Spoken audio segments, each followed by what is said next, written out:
দৈত্যৰাজ তপস্যাত সিদ্ধি লাভ কৰি ব্ৰহ্মদেৱৰ পৰা লাগিলো এই মহাহুল এই হুল মোৰ হাতত থকালৈকে আমাক কোনেও পৰাজয় কৰিব নোৱাৰে। দৈত্যৰাজ পৰম ন্যায় দেখো কাৰণ এটাই ক্ষণে আহা আজি যুদ্ধ যাত্ৰা কৰিব লাগে। বিলম্বৰ নাই প্ৰয়োজন সাজু আছে দৈত্যৰ সকলো সৈন্য। দৈত্যৰাজ যুদ্ধৰ নাম শুনিয়েই শৰীৰৰ ৰত্ন মোৰ বাঢ়িব ধৰিছে, ঘনে ঘনে বাঢ়িছে মোৰ যুদ্ধৰ বিজয় ৰথ।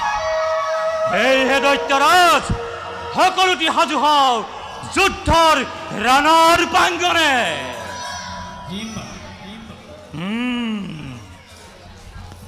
দাদা অত্ৰি কিবা হেতু মতালে ভাতৃ কিবা কাৰ্য কৰিম সাধন। শুনা ভক্তি মোৰ কামনা মনৰ দাদা ব্ৰহ্মদেৱক তুষ্ট কৰি পালময় মনোমত বৰ মহাহুল মহাহুল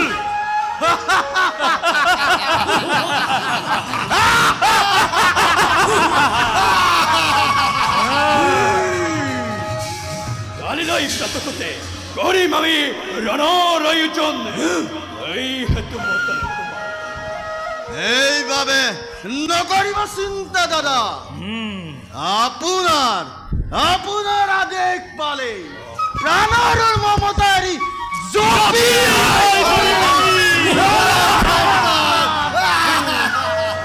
পিনাকি শত্ৰু বাহু বলেৰে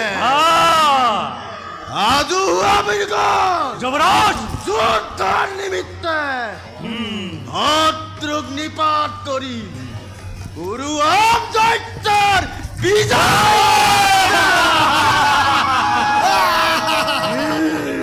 হবে জয় ধ্বনি মেদিনী কপাল। দৈত্যৰাজ ৰাঘৱন জয় দৈত্যৰাজ ৰাঘৱন জয় দৈত্যৰাজ ৰাঘৱন জয় জয় জয়।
হৰি ৰাম হৰি ভোলা নিৰন্তৰ হৰি ৰাম হৰি ভোলা নিৰন্তৰ ভোলা নিৰন্তৰ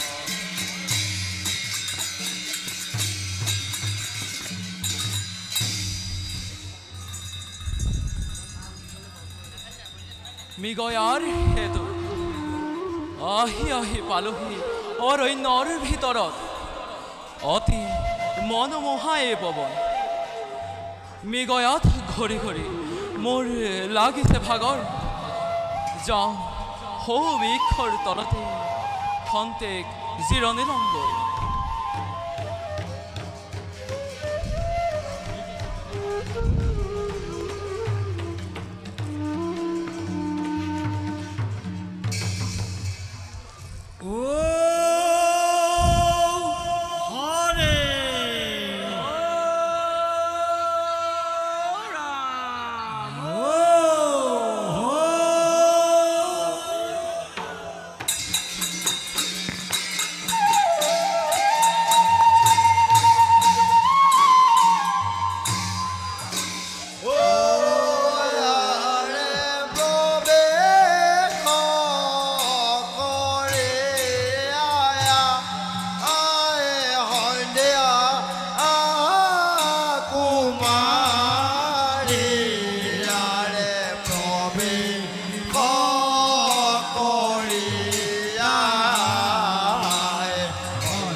পিতাই বাৰু ফুল চিঙাৰ দায়িত্ব কিয় দিয়ে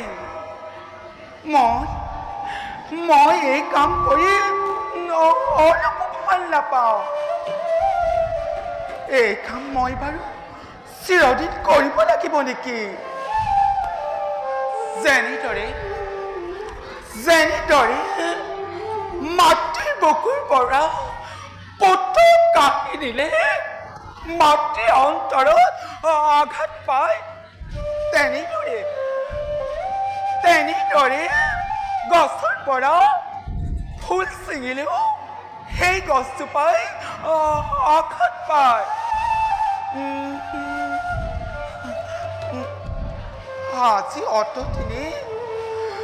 আজি অতদিনে জয়ন্ত দা সাক্ষাৎ পোৱা নাই যদিহে সাক্ষাৎ পাওঁ তেনেহ'লে মই তেওঁৰ লগত মোৰ মনৰ কথা আলোচনা কৰিম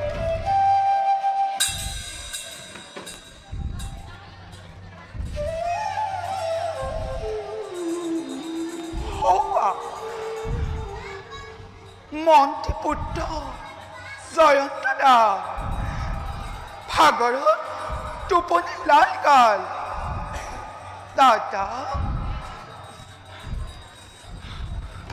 কোন দাদা অ ৰাজকুমাৰী সন্ধ্যা ইয়ালৈ তুমি কিয় আহিলা ভাগৰত অৱসন্ন হৈ নিদ্ৰা দেৱীৰ কোলাত লভিছিলোঁ আশ্ৰয় দাদা অসমত আমনি কৰাৰ বাবে মোক ক্ষমা কৰিব তেনেকৈ মোৰ অন্তৰত আঘাত নিদিবা সন্ধ্যা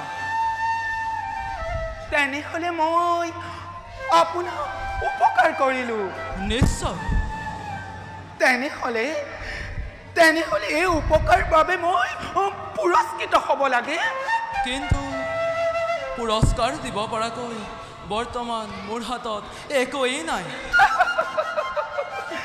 দাদা পুৰস্কাৰ দিব পৰা সামৰ্থ্য আপোনাৰ আছে যদি আছে কোৱা নিশ্চয় প্ৰদান কৰিম সঁচাকৈ কৈছেনে দাদা সত্য কৰি কৈছোঁ নিশ্চয় দিম কোৱা কি লাগিব তোমাক দাদা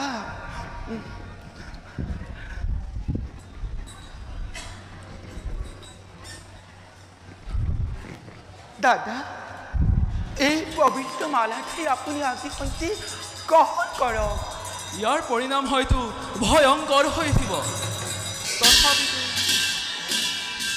তোমাৰ মনৰ অভিলাষ মই পূৰ্ণ কৰিম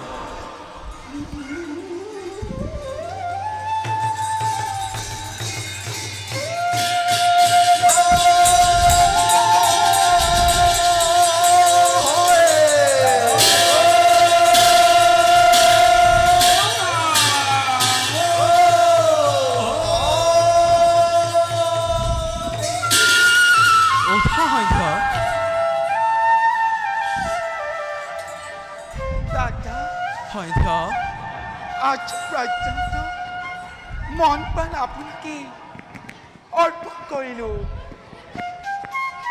সাক্ষী হৈ হ'ব স্বৰ্গৰ দেৱতা মণ্ডলী সাক্ষী হৈ ৰ'ব গ্ৰহ নক্ষত্ৰ আমাৰ মিলনত দাদা সন্ধ্যা বাৰু এতিয়া আমি বিদায়হে মাগোঁ যোৱা সন্ধ্যা ময়ো যাওঁ নিজ গৃহলৈ ব'লক দাদা ব'লা সন্ধ্যা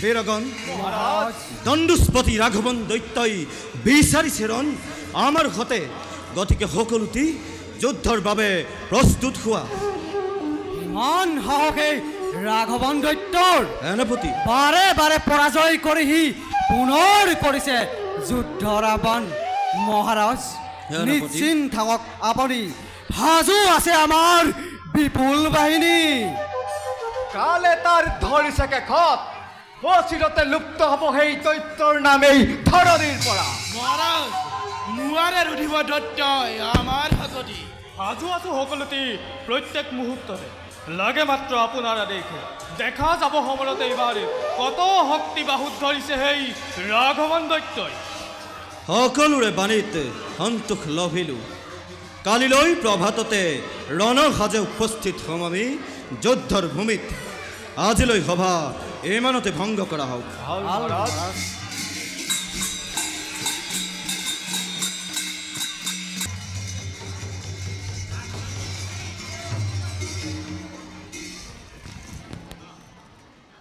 হে মহাদেৱ তুষ্ট হৈয়ে এই দাসৰ প্ৰতি মনোবাঞ্ছা যেন মোৰ তুমি কৰা পূৰণ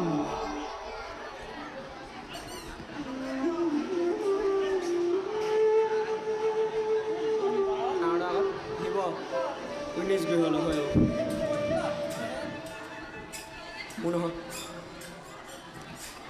প্ৰভু হস্তিনাৰ ৰাজকুমাৰ নাম মোৰ ভীষ্ম গৈছিলোঁ মই বদৰিকা আশ্ৰমে নাৰায়ণৰ দৰ্শন পাবলৈ দাসৰ ভক্তিত তুষ্ট হৈ শৰণৰ মহামন্ত্ৰে দীক্ষিত কৰি মোক পঠাই দিলে আপোনাৰ ওচৰলৈ ভজনৰ মূল মন্ত্ৰ শিকিবৰ হেতু সেই হেতু প্ৰভু ভজনৰ মহামন্ত্ৰ মোক কৰক অৱগত তোমাৰ অভিলেখ মই নিশ্চয় কৰিম পূৰণ শুনা বাচা তুমি ধ্যান মন্ত্ৰে নাৰায়ণক জাগ্ৰত কৰিবা স্থিৰ ক্ষুদ্ৰ অকৃচ্ছজনে যেতিয়া জ্ঞান লভিব ইচ্ছা কৰে তেন্তে আনন্দ মনেৰে ভক্তিৰ পথ দেখুৱাবা নিজৰ হৰিত বিশ্বাস ৰাখিবা সত্যৰ কাৰণে নিষ্প্ৰাণ বিসৰ্জন দিবলৈ কোনো কুণ্ঠাবোধ নকৰিবা এয়াকেই তোমাক উপহাৰ হিচাপে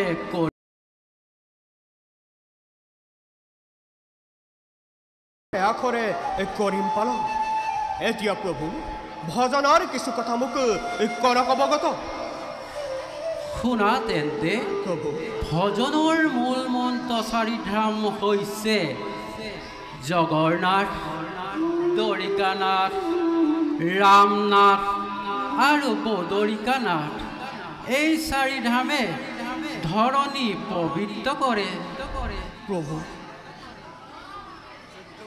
প্ৰভু চৈধ্য ব্ৰহ্মাণ্ড কি আৰু চৈধ্য ব্ৰহ্মাণ্ড হৈছে লোক ভৱলোক শ্ৰৱলোক জয়লোক তপলোক স্বৰ্গলোক গোলোক তল অটল সুতল বিতল তলাতল আৰু ৰসাতল ইয়াতেই জীৱই কৰ্মফলৰ স্থান লাভ কৰে ভক্তি কেইবিধাৰো কি কি প্ৰভু ভক্তি নবি শ্ৰৱণ কীৰ্তন পদ সেৱন মৰণ বাদন অতন দস্য অৰ্পণ আৰু অৰ্চন বহু কথাই জানিব পাৰিলোঁ প্ৰভু পুনৰবাৰ মই সেৱা হেৰি বেৰিছোঁ উঠা বাচা তুষ্ট মই তোমাৰ ভক্তি যোৱা এতিয়া তুমি নিজ গৃহলৈ ময়ো যাওঁ এতিয়া ধ্যানৰ হেতু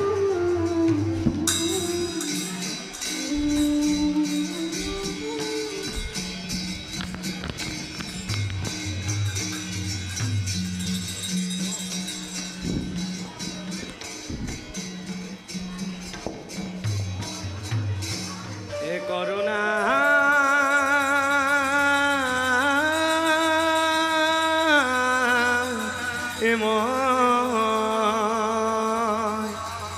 ৰাম কৰুণা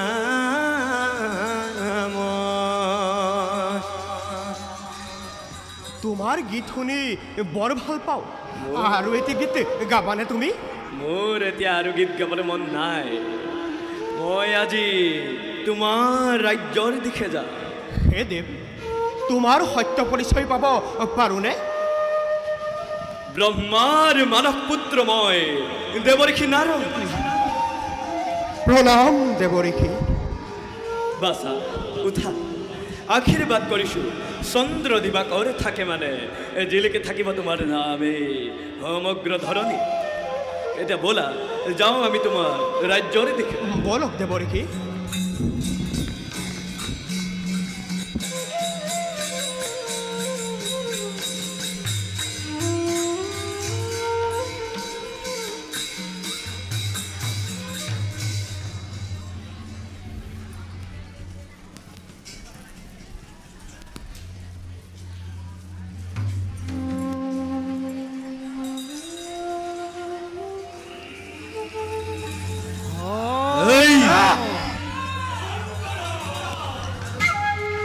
আক্ৰমণ!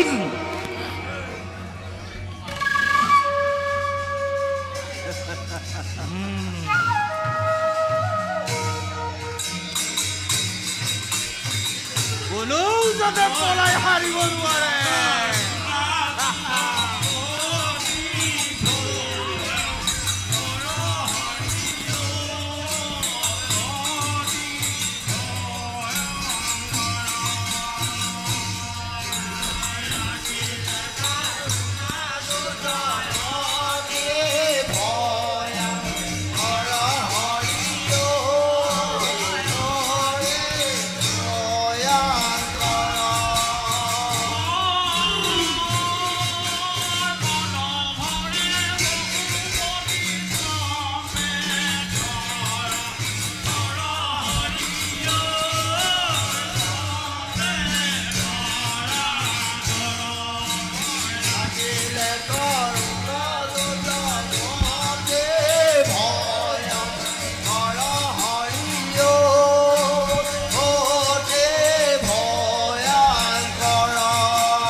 এই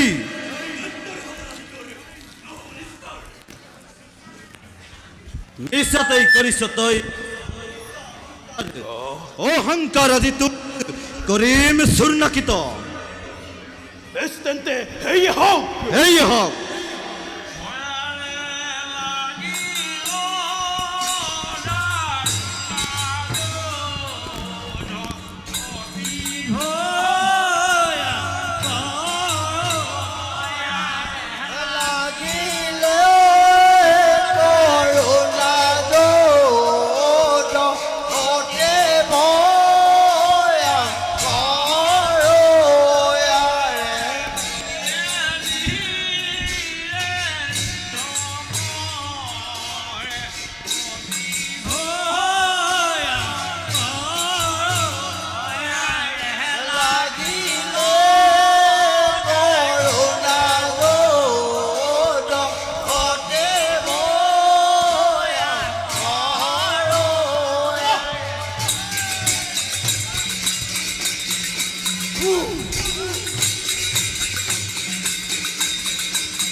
এই নেকি গর্ব তোর?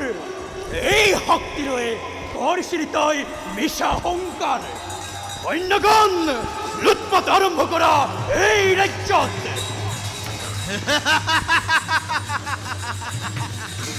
দাদা এই ৰজাক বন্দী কৰি লৈ যাওঁ আমাৰ ৰাজ্যত। অন্ধকাৰ পোতাহাৰত নানা শাস্তি কৰি নালাগে ভাই, দাদা এই ৰজাক মই দিলো নিৰ্বাসন। যা মূৰ্খ, আঁতৰি যা মোৰ সন্মুখৰ পৰা। আৰু শুন, এই ৰাঘৱন দৈত্যৰ সন্মুখীন হোৱা কথা তই নানিবি মনত। ভুল কৰিলা দাদা। এই ভুলৰ পৰিণতি এদিন ভয়ংকৰ হ'ব। নিশ্চিন্ত হোৱা ভাই, দাদা বহু ৰাখি নিৰ্মালি থাকোঁতে আমাৰ লগত আমাৰ কোনেও অপকাৰ কৰিব নোৱাৰে। ভাই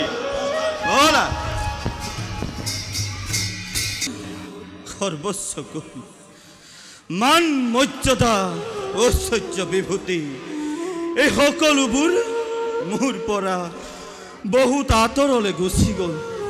হে ভগৱান, ইয়াকেহে লিখিলা তুমি মোৰ কপালত। হে ভগৱান, এই দাৰুণ যন্ত্ৰণা মই সহ্য কৰিব নোৱাৰা হৈছোঁ। কি কৰোঁ, কলৈনো যাওঁ? নাই নাই, ৰাঘৱন দৈত্যৰ ওপৰত মই লম ভিখাং।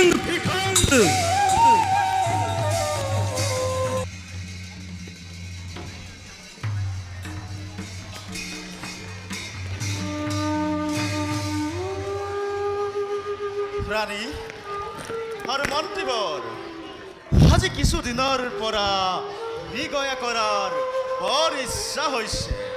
তুমি বাৰু কি কোৱা মন্ত্ৰীবৰ?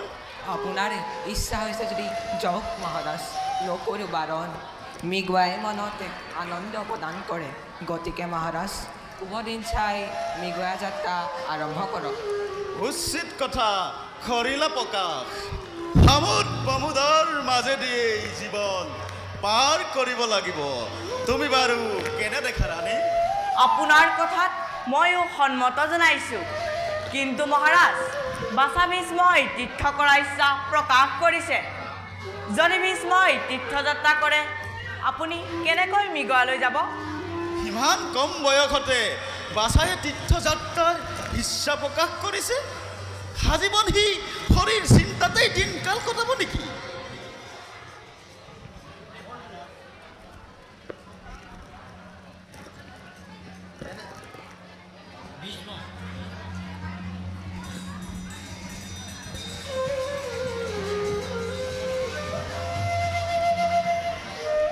প্ৰণামিছোঁ পিতৃ মাতৃৰ যুগল চৰণ। উঠা বাছা, জানিব পাৰিছোঁ তই হেনো তীৰ্থযাত্ৰাৰ ইচ্ছা প্ৰকাশ কৰিছ। সঁচা কথা পিতা, তীৰ্থযাত্ৰাৰ প্ৰবল ইচ্ছা মোৰ। মোক বাৰণ নকৰিবা পিতা।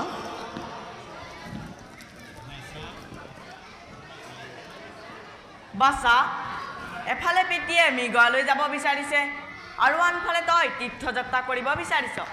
তই তীৰ্থলৈ যোৱাত কোনো আপত্তি নাই, কাৰণ পুত্ৰৰ ইচ্ছাত পিতৃ মাতৃয়ে বাধা দিয়াটো উচিত নহয়। কিন্তু পিতৃৰ কৰ্মত প্ৰতিবন্ধক হোৱাটো জানো পুত্ৰৰ কৰ্তব্য? নহয় আই, পিতৃৰ কাৰ্যত মই কেতিয়াও বাধা প্ৰদান নকৰোঁ। কিন্তু আই, বুকুত যি ভাৱ হৈছিল উদয়, সেই ভাৱ যেন মোৰ বুকুতে মোৰ ৰহিব।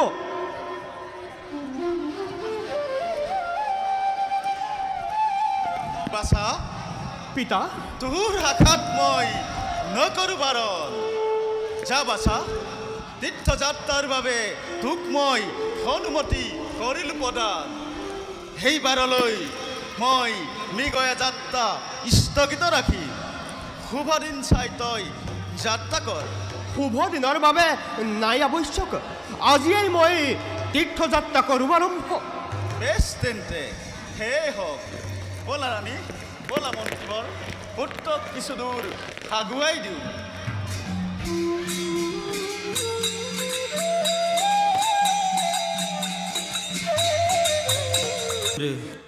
শৰীৰ জীৱনলৈ মই আৰু নকৰোঁ আশা। হে ভগৱান, ইয়াক খিলা তুমি মোৰ কপালত। মোৰ শৰীৰত প্ৰাণ থকাৰো কোনো আৱশ্যক নাই।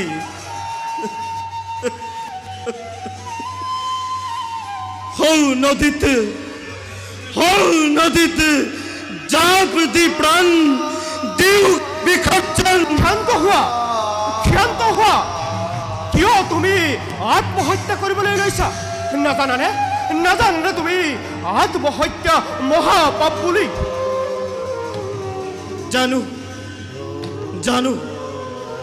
জানি শুনিও এই গৰ্হিত কাম কৰিবলৈ মই আগবাঢ়িছোঁ। কিন্তু দেৱ, আপোনাৰ সত্য পৰিচয় দিয়কচোন। হস্তিনাৰ ৰাজকুমাৰ নাম মোৰ ভীষ্ম। আহিছিলোঁ মই তীৰ্থযাত্ৰাৰ হেতু। বাৰু দেৱ, কওকচোন, মোৰ সাধ্যই যদি আপোনাক কিবা সহায় কৰিব পাৰোঁ, নিশ্চয় মই কৰিম সহায়। মোৰ নাম সুধমা। আজি মই ৰাজ্যহাৰা ৰাঘৱন দৈত্যই যুদ্ধত পৰাস্ত কৰি কাঢ়ি নিলে সকলোটি ধন মোৰ। আজি মই পথৰ ভিক্ষাৰী। সকলো বুজিলোঁ ৰাজন। সেই ৰাঘৱন দৈত্যৰ হাতৰ পৰা তোমাৰ ৰাজ্য ময়ো হতাই দিম। এতিয়া ব'লা, তোমাৰ ৰাজ্যৰ দিশে যাওঁ। ব'লা, মোৰ ৰাজ্যৰ অভিমুখে কৰোগৈ গমন। ব'লা।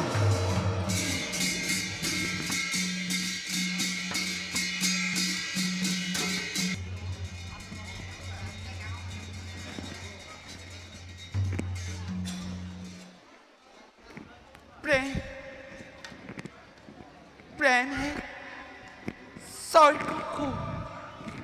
প্ৰেমে প্ৰেমে মানব অন্ধ কৰে। প্ৰেমে প্ৰেমে মানব হিতাহিত জ্ঞান নাইকিয়া কৰে। সেই প্ৰেমে কেতিয়াবা স্বৰ্গত ৰাখে আৰু সেই প্ৰেমে কেতিয়াবা নৰকতো ৰাখে। সেই প্ৰেম কোনেও কেতিয়াও দলিয়াই দিব নোৱাৰে।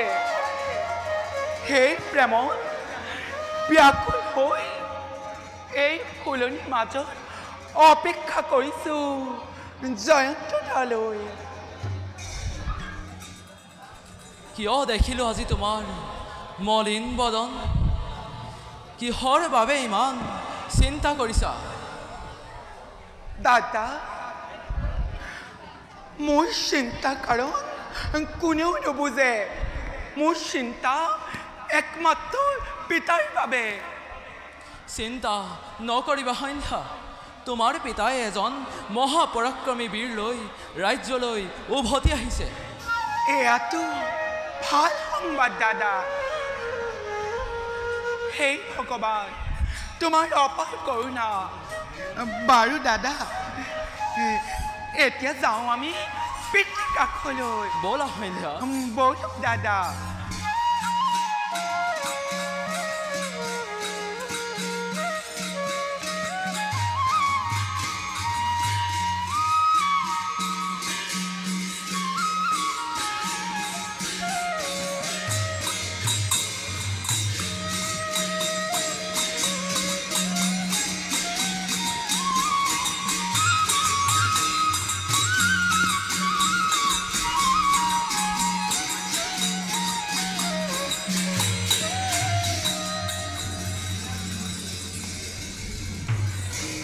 বীৰগণ মহাৰাজ, আজি আমাৰ পৰম সৌভাগ্য। ৰাঘৱন দৈত্যক বধিবৰ বাবে এজন মহাপৰাক্ৰমী বীৰ লাভ কৰিছোঁ। হস্তিনাৰ শান্তনুৰ পুত্ৰ নাম তেওঁৰ ভীষ্ম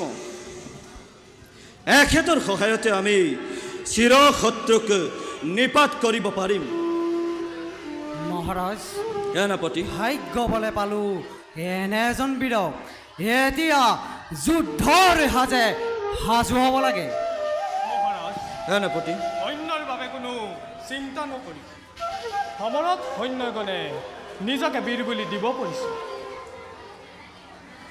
বীৰগণ ৰাঘৱন দৈত্যক বধ কৰি মই সমাজৰ কল্যাণ সাধন কৰিম তোমালোকে মোৰ লগত ৰণক্ষেত্ৰলৈ যাব লাগিব এতিয়া বলা সকলোটি নিজ নিজ কৰ্তব্যত হও অগ্ৰসৰ তোমালোকৰ বাণীয়ে আশ্বস্ত কৰিলে মোক এতিয়া বলা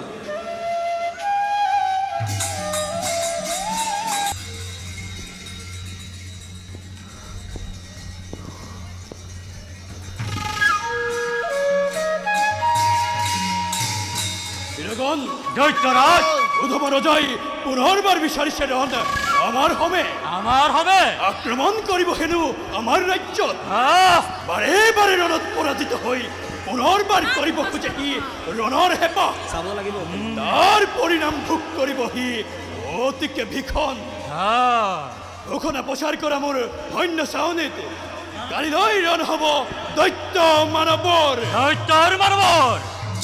মৃত্যুদণ্ড হেতক কৰিম প্ৰদান সত্যৰাজ আপোনাৰ আজ্ঞা নতহিৰে কৰিম পালন অতি সোনকালে প্ৰস্তুত কৰিম সেনাগণ দৈত্যৰাজ সৈন্য সামন্ত প্ৰস্তুত কৰিম দৈত্যৰাজ সাজু কৰি ৰাখিছো মই সকলো সৈন্য আজ্ঞা বলে মুহূৰ্ততে প্ৰকাশিম মই ৰণৰ প্ৰাংগণত এইবাৰ নাৰাখিম মই মানৱ কুল ধৰণীৰ ধামত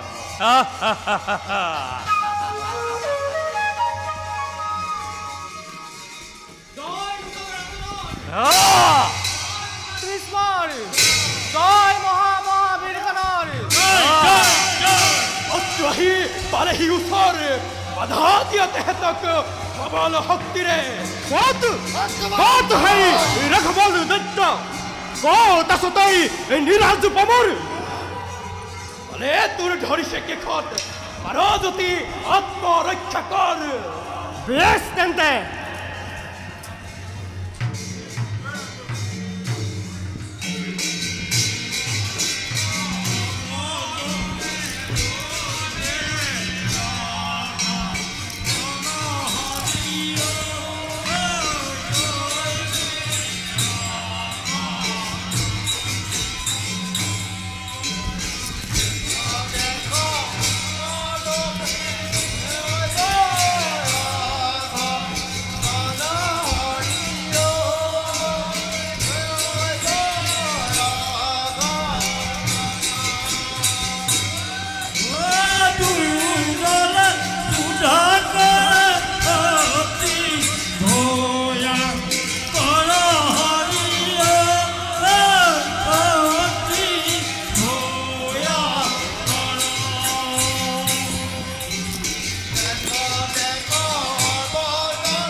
পলাই হাৰবি তই নিৰাজ পামৰ এই শক্তি লৈ জিনিসলি তই সুধা ভাৰতক বীৰবৰ বীৰবৰ এই পাখণ্ড হতে পুনৰ আক্ৰমণ কৰিব পাৰে আমাৰ ৰাজ্যত গতিকে সিহঁতক নিপাত কৰাই হ'ব বুদ্ধিমত্তাৰ কাম পলাতক জনৰ ওপৰত অস্ত্ৰ প্ৰহাৰ নকৰো কদাপি গোপনে নিৰীক্ষণ কৰা সিহঁতৰ কাৰ্যক এয়ে হ'ব ৰাজন এতিয়া বলক খন্তেক বিশ্ৰামৰ হেতু বলক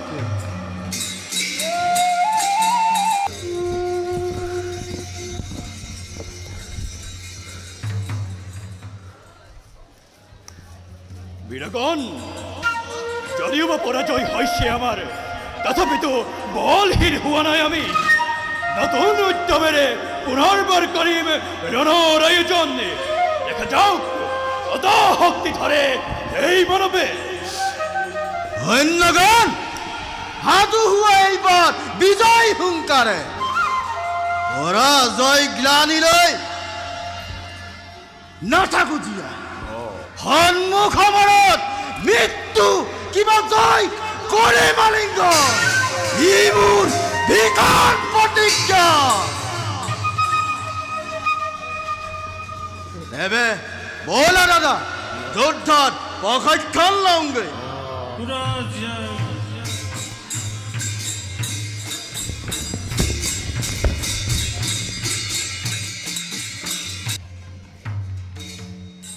এই ৰাজফুলনি এই ফুলনিতে মৰমীৰ লগত পাতিছিলোঁ হৃদয়ত থুপ খাই থকা প্ৰাণৰ কথা দৈত্যক যুদ্ধত জিনিব পাৰিলে মহাৰাজে দিব মোক উচিত পুৰস্কাৰ ক'তা ইমান সময়ো সন্ধ্যা নাহিল দেখোন সঁচাকৈ জানো ভাল পাই মোক নাজানো মই নাৰীৰ চালনা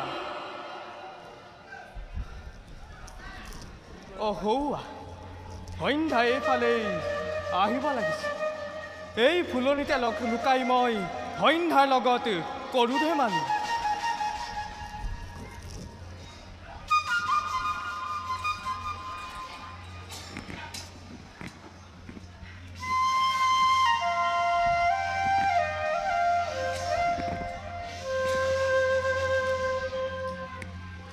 এই বিচিত্ৰ সংসাৰ কোনে কেনেদৰে স্বৰ্গ সুখ পাইছে সেই সুখতে কোনোজনে নিজকে পাহৰি গৈছে ৰজাৰ পিতা মই দুখ মই একোকে নাজানো যিহকে বিচাৰিছো মই তাকে পাইছো সেই প্ৰেমত ব্যাকুল হৈ সাক্ষাৎ পাবলৈ আহিছো সেনাপতি কাষলৈ কিন্তু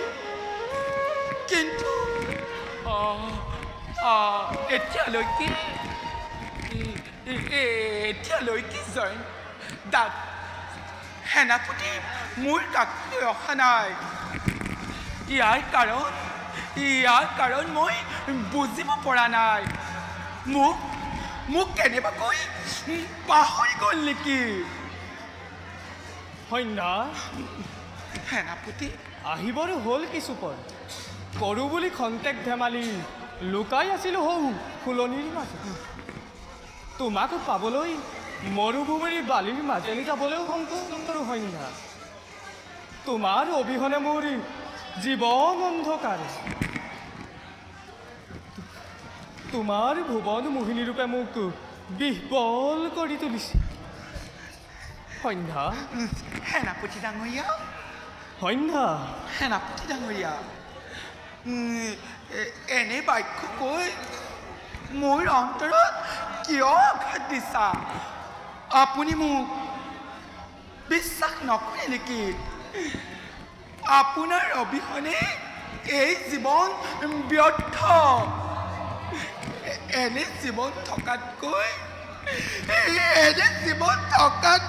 মোৰ মৃত্যুৱে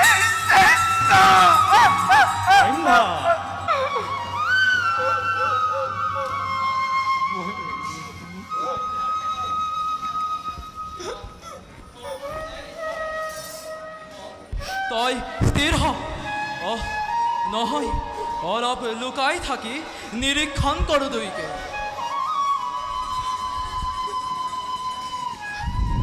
না কন্যা কিয় কিয় এই অবলা ব্যাকুল কৰি তুলিছে? আপোনাৰ বাবে মই অপেক্ষা কৰিছো এই ফুলনিৰ বাগিচাত। কিয় কিয় আশ্ৰয় ল'লে এই গছৰ আঁৰত? প্ৰাণৰ প্ৰতিমা মোৰ, মিছাতে কিয় বাৰু কৰিছা চিন্তা? দুদিনৰ পিছতে পাবা তুমি মনে বিচৰা পুৰস্কাৰ। এই কথা প্ৰকাশিছে মহাৰাজে নিছে। তোমাৰ অবিহনে মোৰ জীৱন অন্ধকাৰ সন্ধ্যা। তোমাৰ ভুৱন মোহিনী ৰূপে মোক কৰিছে বিপদ। বাৰু যাওঁ ব'লা এতিয়া সৈন্যৰ শিবিৰে।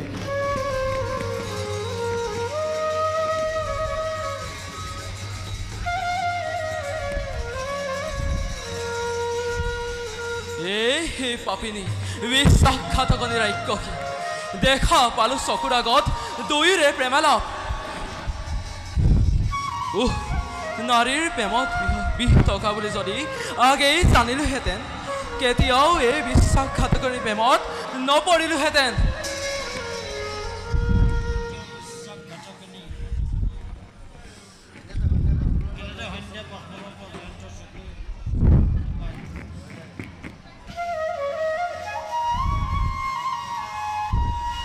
বুজিও নবুজাৰ নধৰিবি ভাও, খন্তেক আগতেই বুজি পালো সকলো, দেখা পালো সকলো নিজৰ চকুৰে। বহু দিনৰ আগতেই বান্ধিছিলি এজনক প্ৰেমৰ দোলেৰে। সেই একেডাল প্ৰেমৰ দোলেৰে কেনেকৈ বান্ধিলি আন এজনক? যাওঁ, তোৰ মুখ আৰু মই নাচাওঁ নাই। আৰু শুন, তোৰ এই চলানাময় প্ৰেমৰ পৰিণাম এদিন নহয় এদিন তই ভুগিবি বিষয়।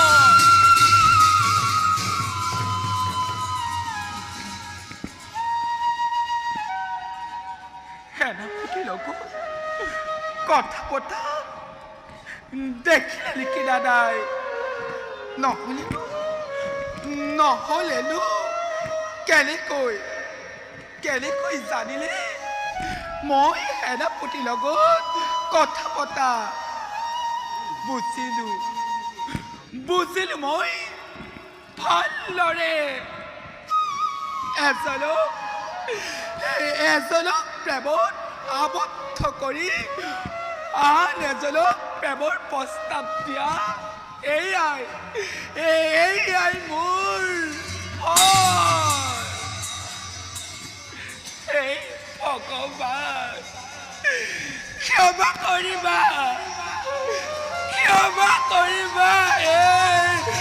অবলাক নাৰী, ক্ষমা কৰিবা অবলাক নাৰী।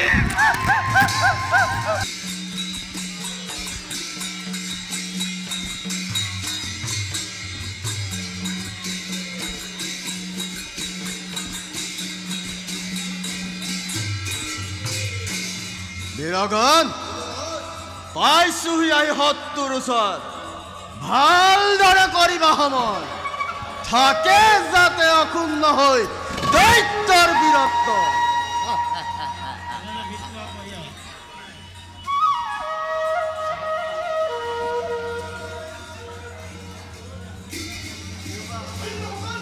বেৰি ধৰা সকলোকে।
বিষেতেই আহিলি মূৰ্খতাই মৰিবলৈ।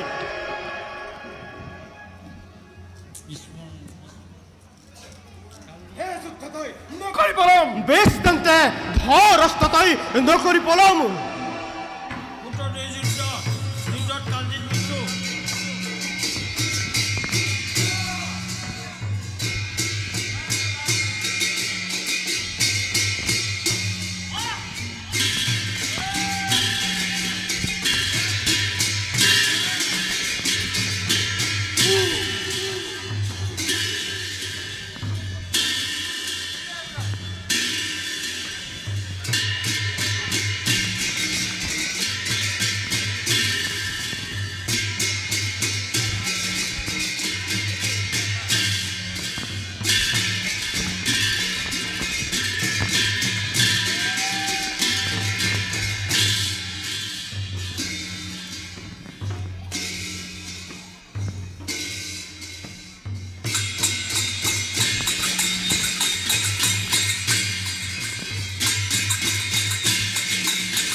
বাৰে বাৰে পলায়ন কৰি ঘৰ পৰিচ্ছন্ন নহল তহঁতৰ।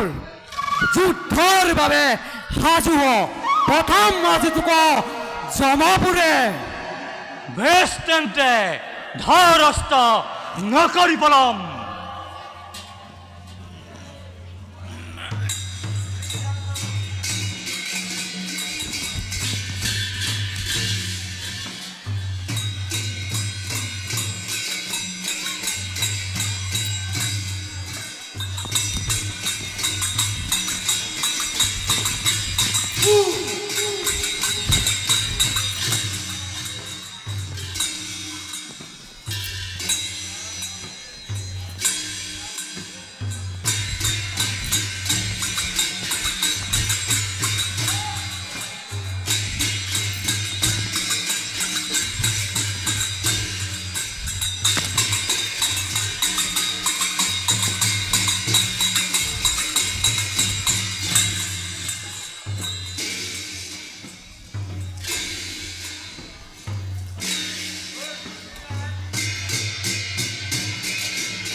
গমে এতিয়া যুদ্ধ বেশ তেন্তে আইয়া হোক বেশ তেন্তে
নারী জাতিকে বিশ্বাস কৰি অন্তৰ ভৰি ভালু পোৱাটো এই পুৰুষৰ চূড়ান্ত ভুল। সেই ভুলতে ডুব গৈ মই আজি চেতনা লাভ কৰিছোঁ। সন্ধ্যা ৰজাৰ জীয়ৰী হৈ নুবুজিলা তুমি নাৰীৰ সতীত্ব মহিমা কিমান। জয়ন্তৰ লগত প্ৰেমই অভিনয় কৰিলি তই তাক পথৰ বলিয়া আৰু তাৰ লগত প্ৰেমই অভিনয় কৰি মোক তই কৰিলি দংশন।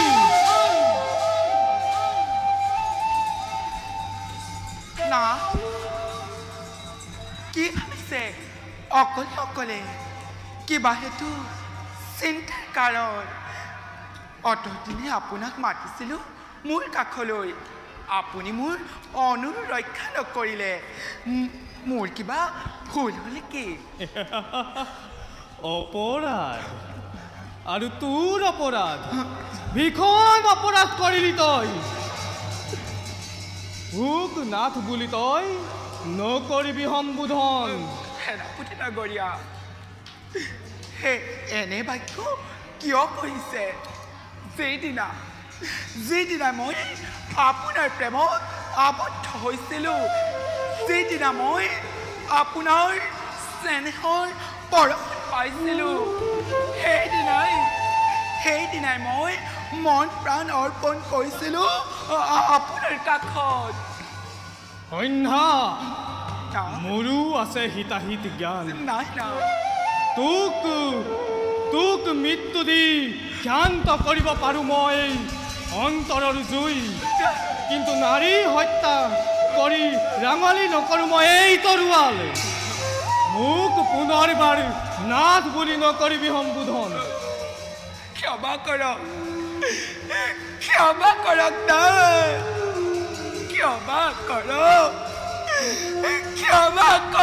মোৰ সৰ্বদ।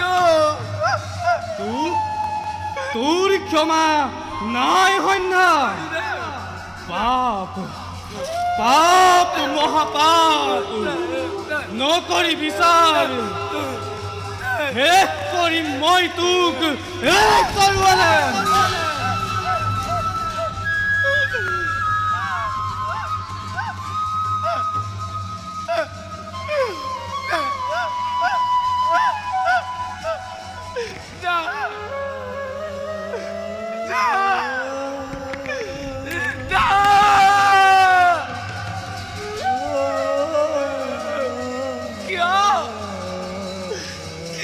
আপুনি মোক এৰি গুচি গ'ল? কিয় মোক অকলশৰীয়া কৰি থৈ গ'ল? নাই,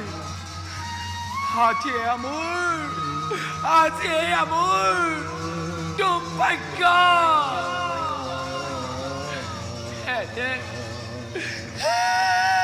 এনে জীৱন লৈ জীয়াই থকাতকৈ মোৰ মৃত্যুৱে শ্ৰেষ্ঠ।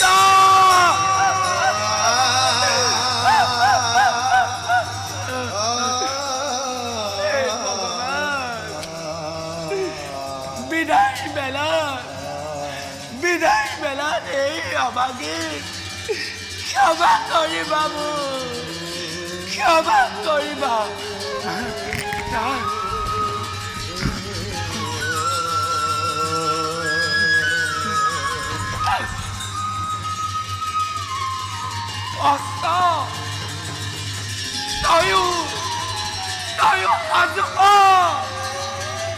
তয়ো সাজু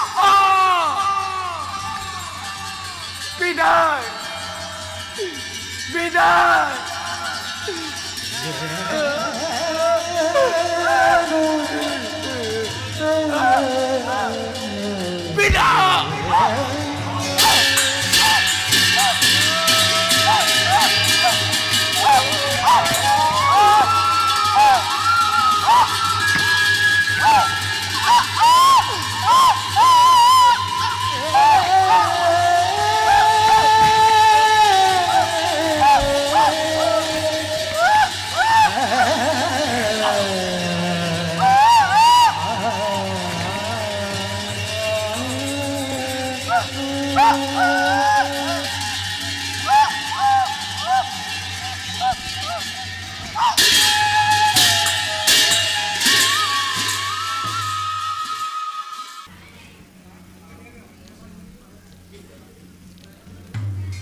বেৰগণ কালিৰ যুদ্ধত মহাশত্ৰু হিড়িম্বা নিহত হৈছে, গতিকে ৰাঘৱন হ'ব অতিকৈ ক্ৰোধান্বিত।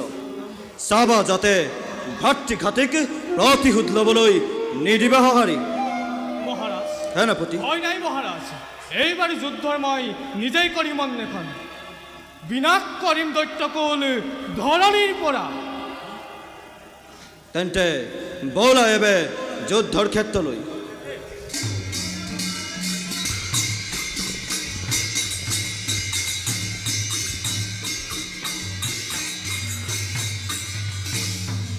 পাখণ্ড মানৱে ভাতৃ হিড়িম্বক মোৰ কৰিলে নিধন ধান বান হ'ল আৰু এই দৈত্যৰ হৃদয় কাক লৈ আৰু মই যুদ্ধৰ কৰিম আহ্বান দৈত্যৰাজ শোক নকৰিব বীৰৰ খ্যাতি ৰাখি হিৰিম্বাই বিসৰ্জন দিলে প্ৰাণ ৰণৰ ক্ষেত্ৰত তাৰ বাবে দুখ কৰা উচিত নহয় দৈত্যৰাজ উচিত কথা প্ৰকাশিলা বীৰময় বিৰাদৰ্পে জয় কিম্বা মৃত্যুক কৰিম আলিংগন বিলম্বৰ নাই প্ৰয়োজন এদিকখনে যাওঁ মই ভক্তি ঘাতিক বিচাৰি দৈত্যৰাজ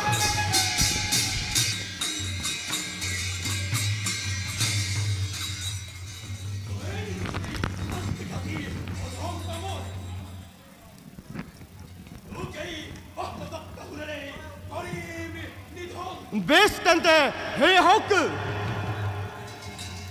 যুদ্ধ হয় যুদ্ধত কাৰো যাব পৰা নাই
কি আচৰিত শক্তি এই দৈত্য গুৰুৱে গুপুতা দিয়া মন্ত্ৰয়ো হাৰিব পৰা নাই ইয়াক হে নাৰায়ণ দৈত্যবধৰ উপায় দিয়া মোক শুনা ব্ৰহ্মচাৰী শান্তৰ বন্ধ ব্ৰহ্মদত্ত হ'ল দেখি নকৰিবা ভয় অৰ্ধচন্দ্ৰহৰ তুমি জুৰিবা ধনু তেতিয়াহে বধ হ'ব দৈত্য জানিবা নিশ্চয় হেৰ পাখণ্ড দৈত্য অৰ্ধচন্দ্ৰবান মই জুৰিলো ধনুত পাৰ যদি আত্মৰক্ষা কৰ যুদ্ধ হয় যুদ্ধত ভীষ্মৰ ঘৰত দৈত্য মাটিত বাগৰি কি আচৰিত শক্তি সামান্য মনুষ্য হৈ মোৰ ব্ৰহ্মদত্ত হ'ল কৰিলে বিনাশ মই বুজিব পাৰিছো মোৰ মৃত্যু চাবিল ওচৰ